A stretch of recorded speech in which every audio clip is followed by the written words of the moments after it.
사랑하는 영락교회 지체들에게 주 안에서 평화 인사를 전합니다. 오늘은 2023년 3월 31일 금요일입니다. 오늘의 묵상 본문은 역대상 18장 1절로 17절까지의 말씀입니다. 오늘 본문 말씀 18장 1절부터의 말씀은 이렇게 시작합니다. 그 후에 다윗이 블레셋 사람들을 쳐서 항복을 받고 블레셋 사람들의 손에서 가드와 그 동네를 빼앗고. 18장은 다윗의 승전의 기록이죠. 사무엘하 8장의 말씀과 병행하는 병행절입니다. 그 후에라고 하는 것, 그 후에라는 건 시간적인 의미가 있을 수도 있고 이제 사건적인 의미가 있을 수도 있습니다. 성경에서 그 두 가지 의미로 다 쓰이는데 시간적인 의미는 아니겠죠. 그 후에는 이제 사건적인 의미입니다. 이 사건은 이 성전의 그 건축을 결심을 다윗이 하고 또 하나님께 그 말씀의 뜻을 허락받은 다윗은 아니지만 다윗의 왕조가 세워진 17장의 사건을 의미하는 것은 아니죠. 왜냐하면 다윗의 승전 기록은 그 사건보다 앞에 있었던 일이기 때문입니다. 그래서 그 후에라고 한 그 사건은 무엇이냐면 여호와의 궤를 예루살렘에 모셔온 것을 의미하는 거죠.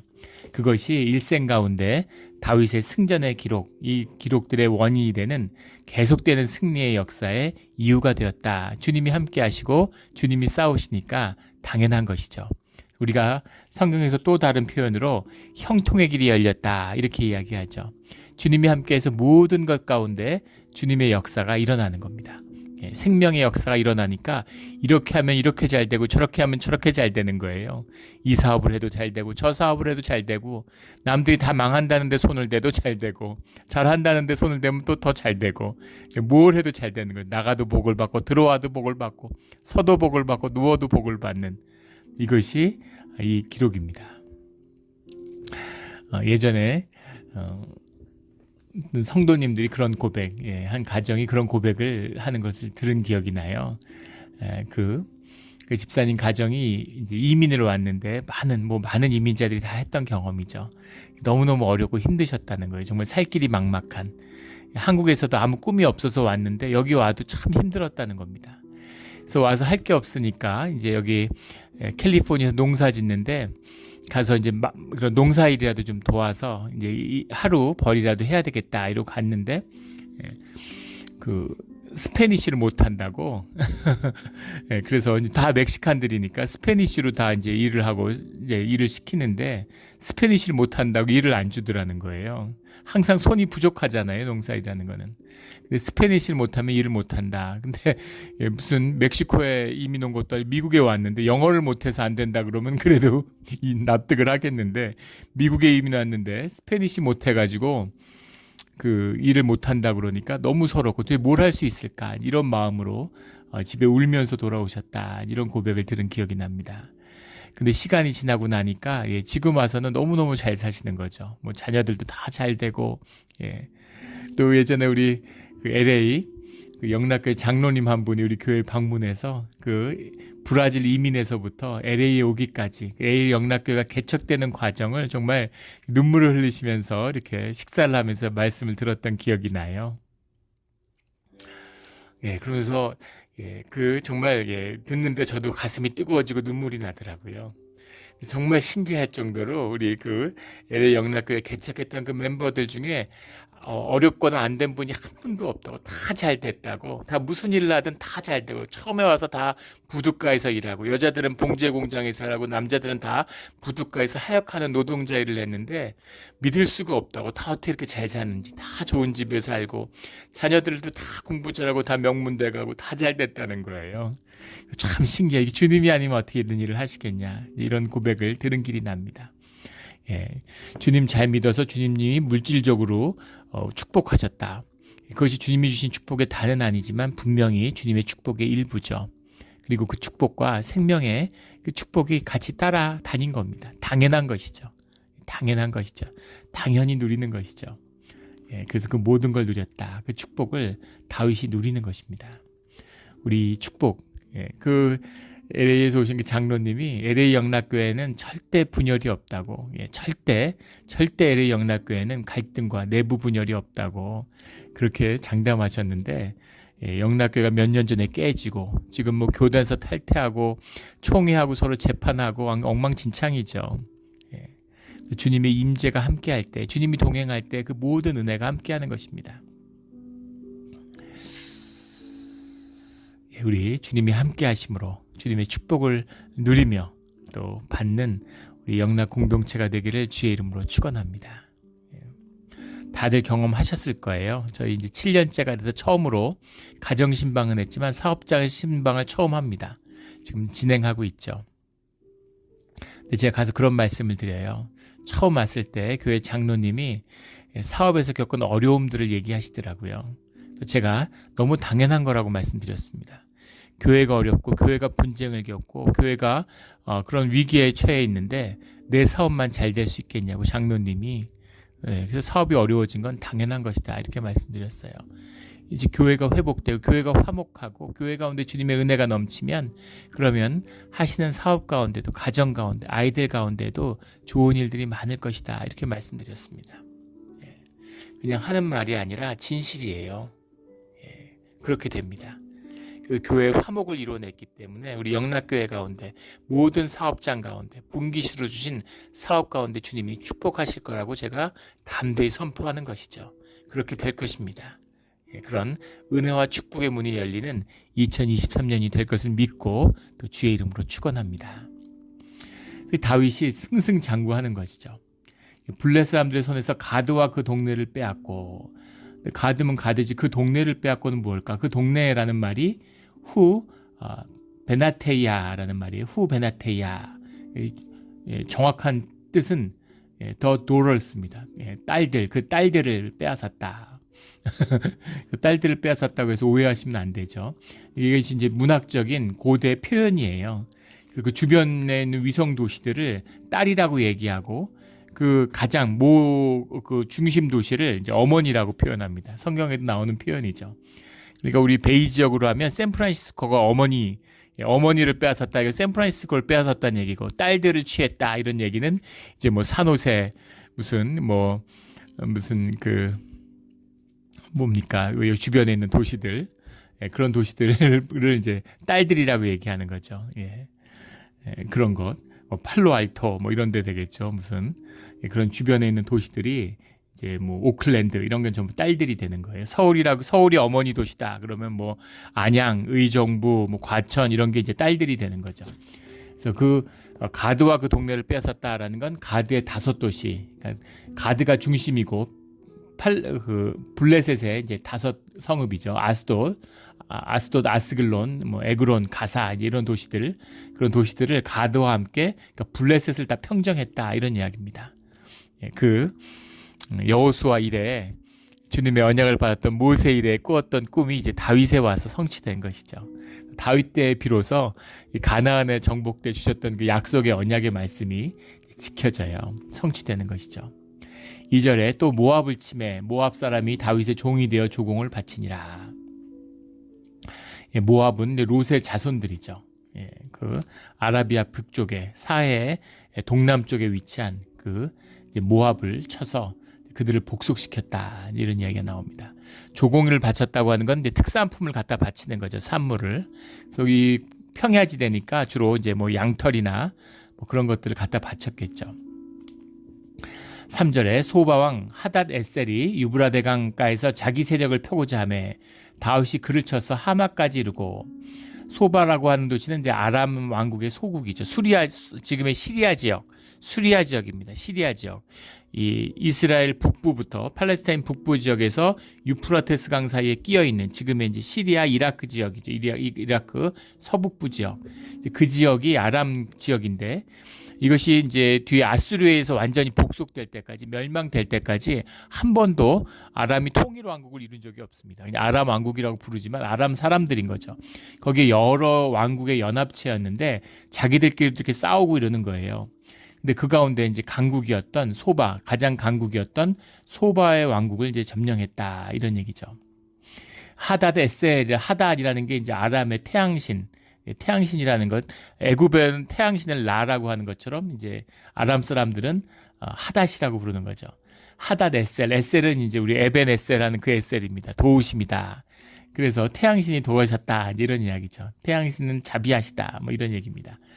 하다데셀이 유브라덴 강가에서 자기 세력을 펴고자 하며 다윗이 그를 쳐서 하마까지 이르고, 모세가 처음에 12명의 이 정탐꾼들을 팔레스타인 지역에 보냈을 때 북방 한계선이 하맛이었죠.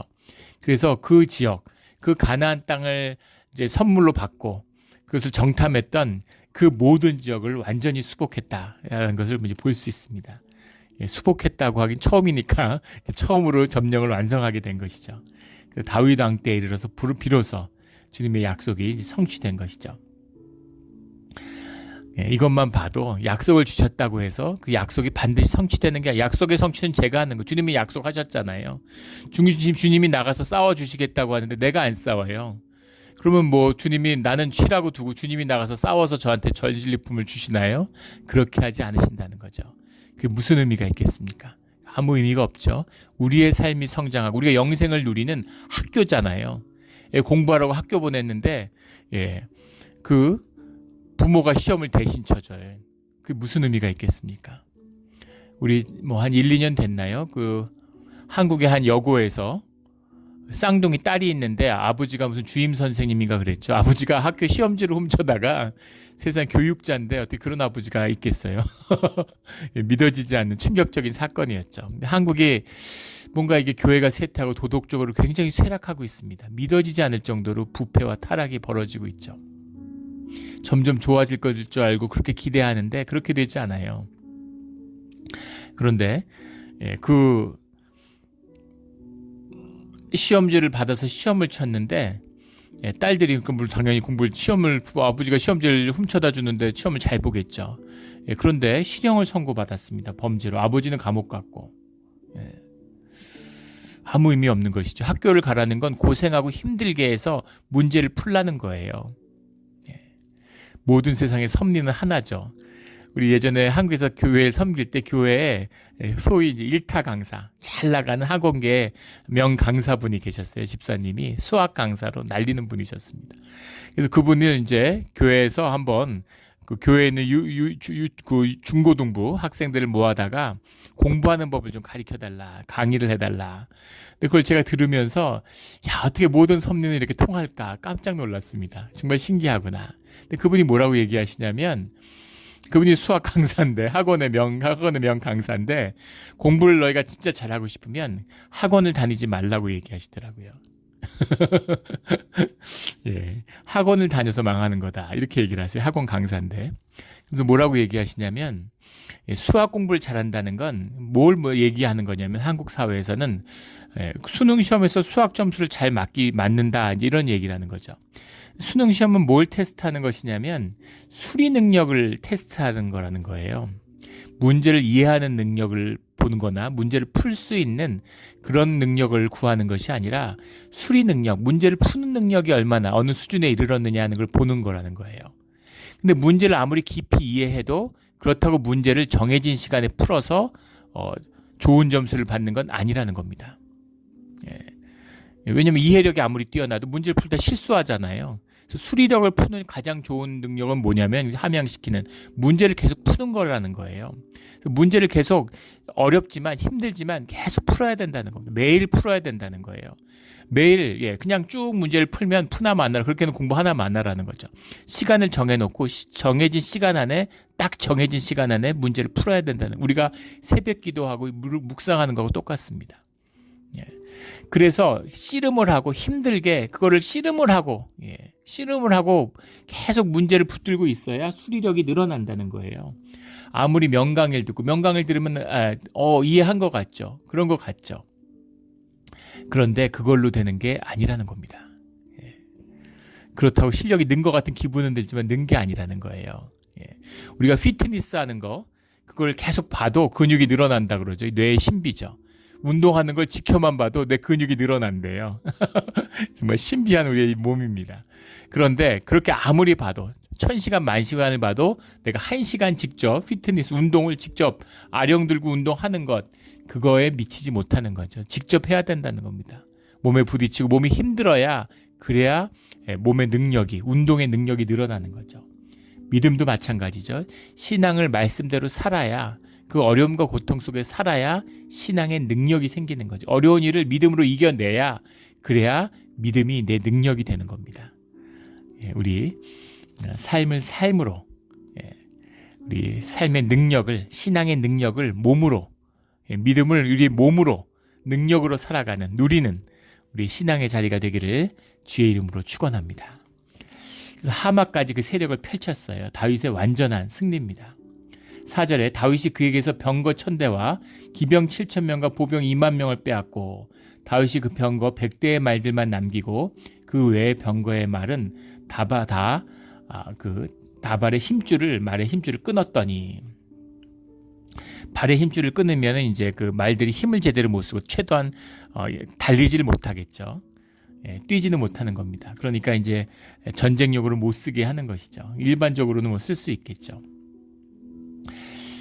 근데 왜 100대의 말들은 남겼을까? 왜 말들을 쓰지? 그 귀한 말들. 이때 말이라는 건 지금 자동차보다도 훨씬 귀한 것이죠. 지금 탱크보다도, 탱크가 뭐 자동차 그 100대 값이라고 그러죠. 100대, 200대, 뭐 고급 승용차 200대 값이라고 합니다. 그래서 전차, 탱크 하나 정도의 값이에요. 이 병거라고 하는 게. 그런데 왜 힘줄을 다 끊고 이걸 못 쓰게 했을까? 그걸 쓰면 더 좋잖아요. 더 강력한 군대를 만들었을 텐데. 이것은 여호수아서 11장에 나오고 신명기 17장에 나오는 마병과 병거와 말을 의지하지 말라는 주님의, 오직 주님만을 의지해라 라는 주님의 말씀이죠. 내가 돈을 가지면 돈에 의지하고, 내가 학력이 있으면 학력에 의지하고, 기술이 있으면 기술에 의지하고, 인간이 그런 마음이잖아요. 그런 거 의지하지 말고 주님에게만 의지해. 그래서 가장 약하고 별 볼일 없던 이스라엘이 주님께 의지함으로 다윗의 왕국을 이뤄낸 것이죠. 그래서 이 말씀을 따르는 겁니다. 이 말씀대로 내가 힘에 의지하지 않고 주님에게만 의지하겠습니다. 그러니까 다윗이 그런 사람이었다라는 얘기죠. 그런데 왜 없애려면 다 없애지 100대의 말들은 남겼을까라는 거죠. 이거를 다 좋게 옹호해요. 왜냐하면 뒤에 나오는 여러 가지 이런 노도 뺏고 금은도 뺏고 이걸 성전에 복납하려면 그걸 실어가는 말이 있어야 될 거 아니냐. 그래서 병거를 100대는 남겼다. 이렇게 얘기하는 거죠. 마차에 실어가면 되지. 말에 실어가면 낙타나 무슨 당나귀, 말보다 당나귀가, 낙타가 훨씬 더 짐을 많이 옮깁니다. 비교가 안 되죠. 당나귀가 말보다 몇 배나 더 많은 짐을 나를 수가 있죠. 체격은 더 작지만 물도 덜 먹고 밥도 덜 먹고. 그런데 왜 병거를 남겼을까? 병거에 실어가려고 그렇게 많은 역사적 주석들이 달려 있어요. 근데 그건 억지라고 봅니다. 그래도 한 100대는 필요하다고 생각을 했던 것이죠. 이게 다윗의 허점이에요. 다윗이 인간적으로 또 그의 가정에서도 하나님의 말씀을, 주님을 사랑하고 주님의 말씀대로 살고자 하는 마음이 있어요. 근데 그걸 온전함을 못 이루는 것이죠. 99%만 하는 겁니다. 98% 하는 거예요. 근데 왜 다윗이 100%를 못했어? 하려면 100%를 해야지. 10%, 20%도 못하는 우리가 정죄할 수 있는 것은 아니죠. 근데 주님이 그것을 말씀을 받으셔서 100%의 헌신으로 받아주신다는 겁니다. 그렇다고 해서 다윗의 허점이 다윗의 굴레가 되지 않는다는 건 아니에요. 그것 때문에 다윗이 쓰러지지는 않지만 건강하기 위해서 담배 끊어라. 담배 계속 펴요. 그렇다고 해서 담배 폈다고 죽지는 않는다는 겁니다. 그렇다고 주님의 은혜를 부어주셨으니까는 폐도 안 상해. 폐가 늘 싱싱해, 담배 피는데. 그렇지는 않다는 거죠. 그 말씀의 깊은 뜻을 깨달아서 온전한 신앙의 길을 가는 우리 모두가 되기를 주의 이름으로 축원합니다. 5절에 다메섹 아람 사람이 소바왕 하다네셀을 도우러 온지라 다윗이 아람 사람 22,000명을 죽이고, 다메섹도 이제 큰 도시 국가인데 다메섹까지도 모두 깨버렸다는 거죠. 이럴 때 우리 세상에서 줄을 잘 서야 된다.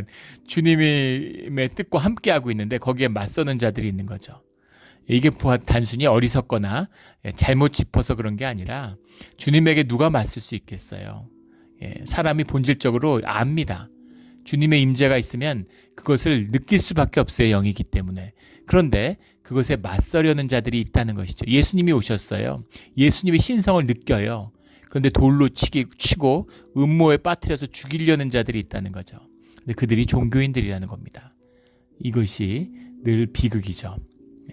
주님을 만나지 않으면 종교가 최악이 되는 겁니다. 주님의 임재가 떠나면 기독교가 제일 나쁜 거예요. 그 주님과 온전히 누가 주님께 말씀 마귀의 역사입니다. 대적의 역사가 일어나고 있는 것이죠. 그것을 여지없이 다윗이 깨버렸다는 것이죠. 6절에 난 다윗이 어디로 가든지 여호와께서 이기게 하시니라. 13절에서도 다윗이 어디로 가든지 여호와께서 이기게 하셨더라는 이 18장의 주제입니다. 주님이 함께 하시니까 형통의 길이 열려서 뭐 어디로 가서 누구랑 싸우든지 승리만이 이제 계속 함께하고 있는 것이죠. 8절에 하다데셀 성읍 다부앗과 군에서 힘이 많은 놋을 빼앗았더니 솔로몬이 그것으로 놋대야와 기둥과 놋그릇을 만들었더라. 놋대야라고 썼는데 얌 하나호셋이라는 게 이제 브론즈 청동을 말하는 것이 놋이죠. 얌이라는 게 씨인데 놋대야가 아니라 놋바다죠. 놋바다를 만들었다. 물론 대야예요. 대야인데 이제 너무 크게 만들어가지고 이걸 사람들이 놋바다라고 부르는 거죠. 하나님의 신성을 우리 하늘 보좌의 환상에서 보이는 것처럼 주님의 주변을 싸고 있는 바다와 같은 무저갱을 의미하는 것이죠. 그 바다. 그래서 성전에 성막에 들어가기 위해서는 이 놋대야로부터 자신을 씻는 주로 제사장들이 씻었겠죠. 그 기구들을 씻는 그런 성화와 정화의 자리, 이것이 이제 놋바다, 이 얌 하나호셋이라는 것인데 이것을 바로 이때 하닷헤셀의 성읍에서 뺏어온 놋을 만들었다는 중요한 이제 이 진술입니다. 그래서 이 전쟁이 단순한 승리뿐 아니라 여기서 성취한 것이 또 주님을 높이고 주님을 섬기는 것에 쓰임 받았다라는 거죠. 이것이 사실은 역대기의 포커스입니다. 이 사무엘 하가 있는데 왜 또 역대기를 썼을까? 18장에 그것을 정리한 거잖아요. 근데 사실은 8절의 이 말씀은 없는 말씀이에요. 사무엘 하에는. 근데 이 말씀을 추가한 이유는 이 승리의 의미, 그리고 이 다윗의 축복을 이어받은 솔로몬의 영광이라고 흔히 얘기하는 솔로몬에게 주님이 부어주시는 축복의 것이 열린 비밀이 여기 있다라는 것을 싹 보여주는 거죠. 이렇게 전쟁에서 이겼는데 자기 성을 꾸미고 자기 배를 채우는 게 아니라 하나님의 성전을 위해서 봉헌했어. 이 마음을 주님이 아셨기 때문에 솔로몬도 죄 많은 인간이지만 축복해 주셨다. 이런 의미죠. 그러자 9절에 가면 하맛 왕 도우가 다윗의 소방왕 하닷셀의 온 군대를 쳐서 물리쳤다 함을 듣고 그의 아들 하도람을 보내서 다윗에게 문안하고 축복하게 하니. 그래서 아람 왕국 가운데에서 하맛 왕과 소바 왕이 싸우고 있었는데 소바 왕이 더 세고 소바 왕에게 맨날 눌리고 패하고 이랬겠죠. 그런데 소바 왕을 다윗이 처단해 주니까, 없애 주니까 하맛 왕이 이제 속이 시원하고 감사한 거죠. 그래서 다윗 왕하고 잘 지내야 되겠구나. 그리고 우리가 아람 여기서도 영향력을 유지하기 위해서는 다윗하고 연결돼야 되겠구나 하는 걸 느꼈겠죠. 화친을 맺는 거죠. 그래서 아들 하도람을 보냈다. 하도람이라는 건 이제 수리아의 신 중에 하도르라는 신이 있어요. 신이라는 이름이 알라가 하나님이죠. 그 아랍 사람들한테. 그런 것처럼 수리아에서 엘에 해당하는 것이 하도르라고 해요. 하도르라고 하는 그 이름에서 하도람이 유래했겠죠. 하도람을 보냈다. 근데 이게 사무엘 하에 8장에는 요람이라고 이름이 되어 있습니다. 이것은 이제 히브리어로 기록한 것이죠. 하도람이 금과 은과 놋의 여러 가지 그릇을 가져온지라. 11절에 다윗 왕이 그것도 여호와께 드리되. 그것도. 그러니까 전쟁으로 빼앗은 것은 주님이 전쟁에서 이겼으니까 주님의 것입니다. 주님이 행하신 거니까.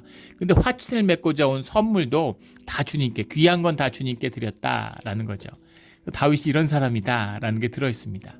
그러니까 하나님이 기뻐하고 늘 함께 하셨다는 거죠. 이게 30배, 60배, 100배의 열매입니다.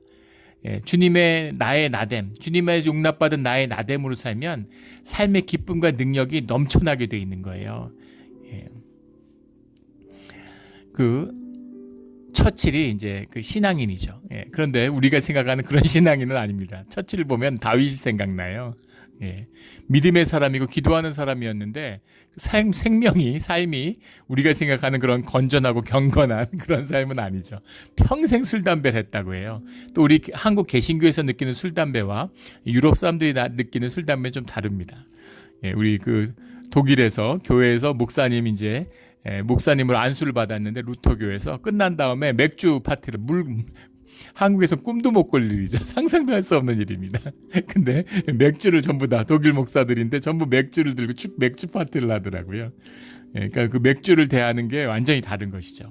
유럽 같은 데 와인 같은 데는 밥 먹을 때 물이 안 좋으니까 또 치즈나 유제품들을 먹으니까 이제 와인을 먹으면 소화가 되니까 이렇게 그냥 약처럼 그렇게 먹는 겁니다. 약주처럼. 이제 그런. 근데 그 처칠이 평생을 이제 술, 담배 쩔어 살았는데 아침에 눈을 뜨면 알코올 중독자죠. 뭐 아침에 눈을 뜨면 그 위스키를 마시고 점심 먹을 때부터 저녁 먹기 전까지는 낮에는 물처럼 샴페인을 마시고 유명한 말이 있죠. 1차 세계대전이 터졌을 때 그 처칠이 그 했던 유명한 이제 말이 있는데 우리가 프랑스를 지키려고 싸우는 게 아니라 샹파뉴 지방을 지키기 위해 싸우는 것이다. 뭐 이런 말을 했다 그래요. 샹파뉴가 이제 영어로 읽으면 샴페인이잖아요. 그 샹파뉴 지방에 나는 스파클링 와인을 이제 샴페인이라고 부르는 거죠. 샴페인을 지키기 위해서 우리가 전쟁을 해야 된다. 이제 물론 농담으로 했겠지만 이제 그런 얘기를 했다 그래요. 근데 이제 프랑스와의 오랜 적대 관계를 끝내고 서로 동맹을 맺어야 된다. 그런 걸 이뤄낸 거죠. 그런데 그 처칠이 그 샴페인을 저녁에는 브랜디를 마시고 근데 그 샴페인을 매일 2병씩 이상씩을 마셨는데 그 샴페인 값만 평생 마신 그 값만 800만 파운드가 넘었다 그럽니다. 그런데 정치인이었는데 영국의 뭐 하원 의원들은 한국의 국회의원보다 월급을 훨씬 적게 받습니다. 반도 못 받는다고 제가 알고 있는데. 그런데 뭐 굉장히 부자 집안에 태어나서 집안에 재산이 있었지만 또 세상에 알려진 것처럼 그렇게 많은 재산을 받은 것도 아니었어요. 근데 자기가 번 돈을 전부 다 쓰고 갔다 그러죠. 자녀에게 물려준 게 거의 없고, 이렇게 은퇴 이후에는 그 공공요금을 내는 것도 그 와이프가 힘들어했다고 그래요. 그러니까 뭐 여러 가지 평가가 있을 수 있겠지만 자기의 삶 가운데 늘 기쁨이 있고 만족하고 즐겁게 살았다는 겁니다. 800만 파운드면 한국 돈으로 한 120, 30억 되는 돈이에요. 그거를 샴페인을 마시는 데 썼다는 것도. 근데 아무튼 본인은 뭐 즐겁게 하고 싶은 거 하고 살았던 것이죠. 그런 누리는 삶이 있는 겁니다. 누리는 삶이 있는 거예요. 다윗도 정말 주님 안에서 큰 축복을 누리고 주님에게 무슨 은과 금과 녹과 쪄졌다고 궁핍해지고 이런 일 절대 없죠. 거기에 더 많은 축복과 더 많은 은혜가 넘치는 겁니다. 우리도 이런 은혜를 누리는 삶의 자리가 되기를 주의 이름으로 축원합니다. 은혜 위에 은혜를 더하시고 인색함 가운데 점점 더 인색함이 임하는 거죠. 인색하면 점점 어려워져요. 근데 부요하고 은혜를 나누면 점점 더 부요해집니다. 좀 부요함의 비밀을 누리는 우리 모두가 되기를 주의 이름으로 축원합니다. 주님이 주신 거니까 누릴 수 있는 거죠. 내 건데 아까워서 어떻게 누립니까? 내 눈물과 피로 돈 벌어서 이렇게 모았는데 절대 못 쓰죠. 그거 못 써요. 주님이 은혜로 주신 것이기 때문에 쓸 수 있는 겁니다. 그 은혜로 살아가는 우리 모두가 되기를 주의 이름으로 축원합니다. 11절에 그것도 여호와께 드리되 빼앗은 은금과 함께하여 드리니라 이렇게 되어 있습니다.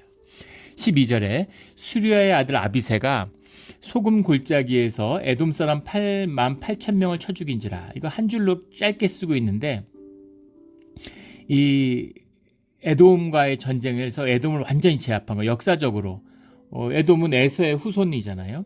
이스라엘의 이제 사촌인데 에돔이 사실은 여러 가지로 나중에 그 귀환한 뒤에도 끝까지 이제 에돔이 여러 가지 그 어려움이 있는데 결국 에돔은 이제 이스라엘에 흡수되고 맙니다. 그런데 그 에돔을 정복했다는 것이 이제 역사적인 의미가 있는 거죠. 이 에돔을 정복한 역사적인 이 승리의 이제 기록들이 뭐 역대왕 상에도 나오고 11장인가요? 그다음에 시편 60편에 이 승리를 기록하고 있어요. 이 기쁨을 감사를 노래한 게 시편 60편의 이야기죠. 짧게 나와 있는데 근데 이것을 사무엘하 8장에는 다윗이 직접 점령한 걸로 나오는데 여기서는 수르의 아들 아비새가 이긴 걸로 나와 있습니다. 그래서 이것을 어떻게 이해해야 되느냐?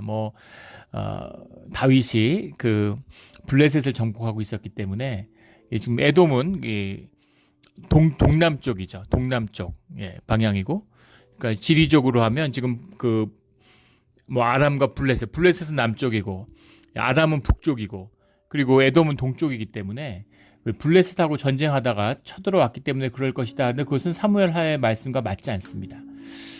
그리고 아비새가 가서 점령해서 싸워서 이겼다고 해서 그것을 다윗이 이긴 게 아닌 것은 아니죠. 예. 세종대왕 때 이종무를 파견해가지고 다윗을 대마도를 정벌 했잖아요. 세종대왕이 세종대왕이 대마도에 가지도 않아요. 부산포에도 안 갔어요. 한양성에 머물러 있었는데 이종무가 가서 점령한 것이죠. 하지만 세종대왕이 정벌했다고 세종실록에도 기록되어 있습니다. 왕이 시켜서 간 거잖아요. 예. 그 사단장이 대대장을 시켜서 고지를 점령했는데 사단장이 이 명령에서 이뤄낸 승리죠. 대대장이 뭐 소대장한테 시켜 소대장이 올라갔다고 해서 소대장이 점령했다 이렇게 얘기하지는 않잖아요. 그런 의미로 이해할 수 있는데 문제는 사무엘 하에 나오는 다윗의 구체적인 승리를 이야기하고 있는 겁니다. 구체적인 관여를 증언하고 있어요. 근데 이야기는 사실은 충돌한다고 볼 수 없는 게 아비새가 먼저 가서 싸우고 다윗이 뒤에 가서 수습을 했겠죠. 일단 빨리 군대를 보내야 되니까 선발대가 가고 후에 이제 다윗의 본진이 가서 모든 전쟁을 제압하는 그런 형태가 됐을 것이다. 근데 결론은 다윗이 어디로 가든지 여호와께서 이기게 하셨더라. 이것이 핵심인 거죠.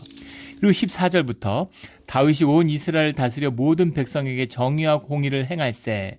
다윗이 통치가 임했을 때 정의와 공의라는 말은 정말 성경에 수없이 나오는 구약에 나오는 말씀이죠. 정의 우리 너무 많이 나눠서 익숙하실 거예요. 미슈파트라는 말인데 저지먼트 영어로는 그렇게 해석하는데 재판을 의미한 공의지만 정의지만 이제 실제적으로는 재판을 의미하는 단어였다고 하죠. 재판을 올바르게 한다, 공정하게 한다 이런 의미입니다. 공의라는 건 이제 너무 많이 나온 체데카라는 말이죠.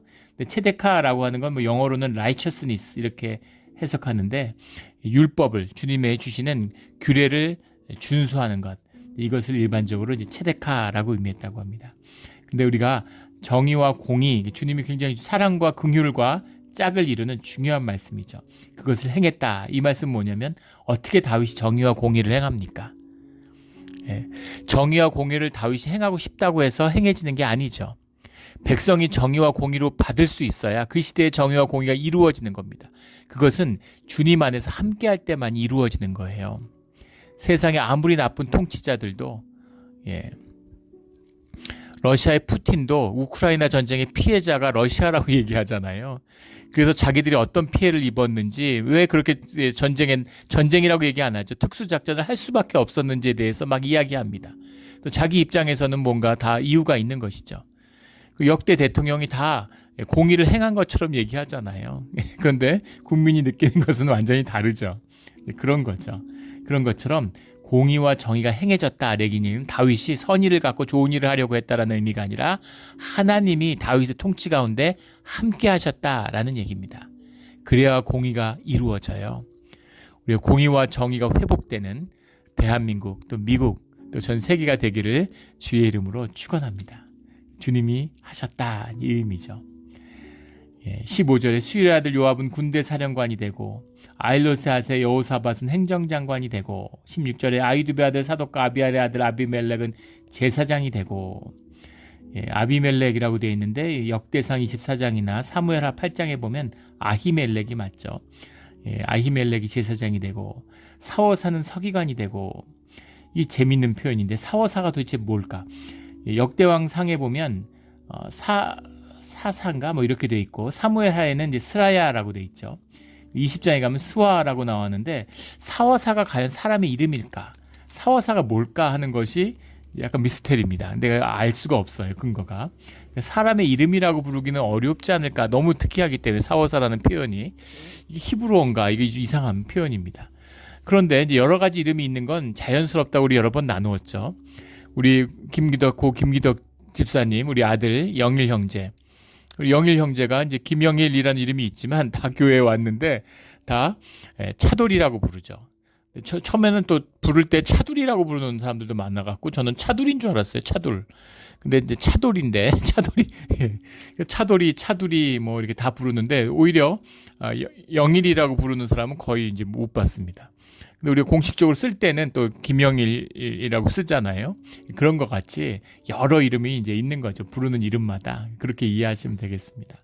17절에 여호의 아들 분하야는 그렛 사람과 블렛 사람을 다스리고 다윗의 아들들은 왕을 모시는 사람들의 우두머리가 되니라. 근데 이게 이제 여러 가지 논란이 있는 이제 문장 중에 하나인데, 그렛 사람과 블렛 사람이 뭐냐라는 겁니다. 그래서 분하야는 우리가 잘 알고 있는 그 아들 분하야는 다윗의 장군이죠. 근데 그렛 사람과 블렛도 이 경호실장 같은 이제 그런 역할을 하는 사람인데, 그렛 사람과 블렛 사람을 다스렸다는 게 무슨 얘기인가라는 거죠. 네. 그래서 이것을 이제 블레셋의 족속이다 이렇게 보는 입장이 있습니다. 블레셋의 족속이라고 본다고 하면 분하야는 계속 다윗의 근처에 있었기 때문에 블레셋에 가서 다스렸을 리는 없죠.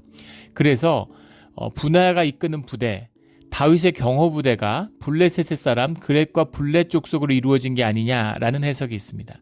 근데 그것은 좀 그렇게 보기 어려운 게, 신정국가고 다윗 안에서 이스라엘이 하나 되는 걸 경험했는데 다윗의 경호부대가 블레셋 사람들로 이루어졌다?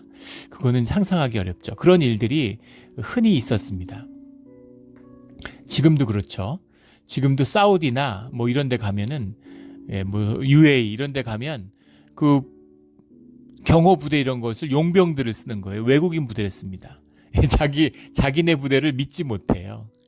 중동의 대부분의 왕정 국가들이 그렇다고 그러죠. 자기 국민을 못 믿는 거예요. 그래가지고 외인 부대를 써서 이제 경호 부대로 쓰는 겁니다.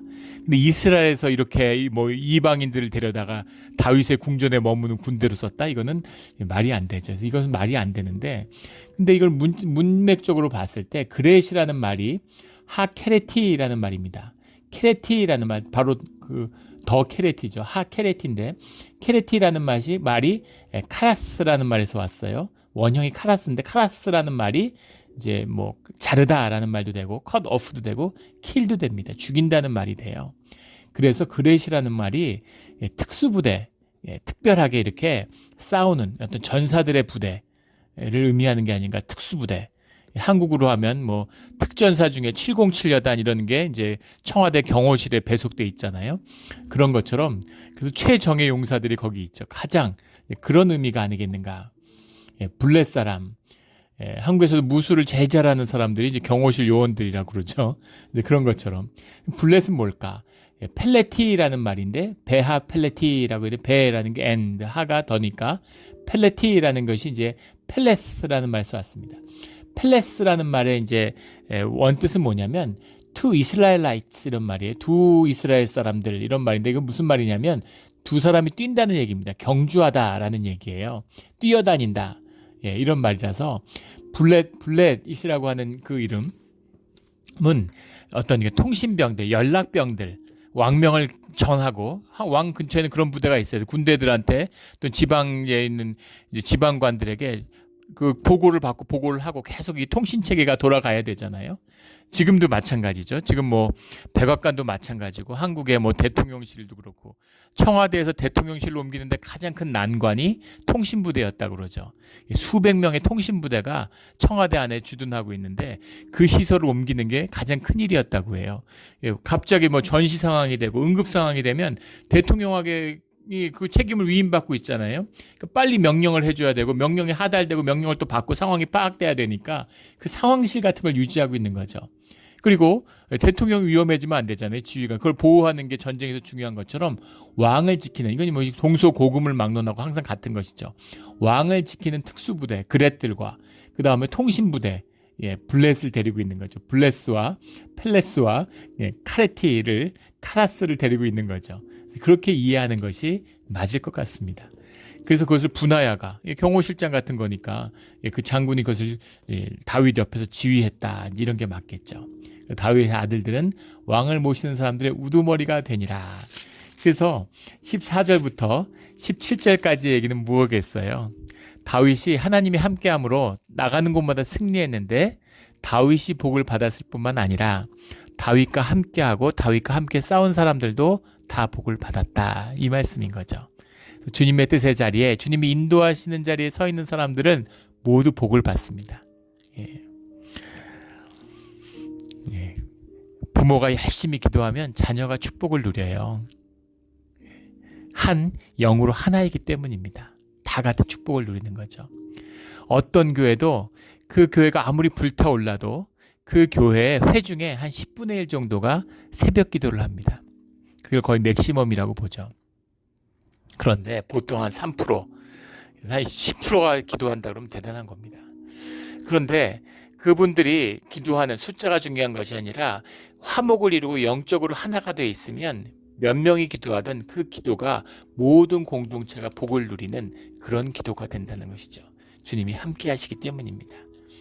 우리 축복이 오늘 우리의 삶의 자리에 넘쳐나기를, 우리 몬트레이 땅이 모르지만 몬트레이 사는 사람들이 우리 몬트레이 영락교회 때문에 복받게 되기를 주의 이름으로 축원합니다. 이 모든 축복, 다윗이 누리는 형통의 길이 오늘 우리의 길이 되기를 예수 그리스도 이름으로 축복합니다. 아멘. 함께 기도드리겠습니다.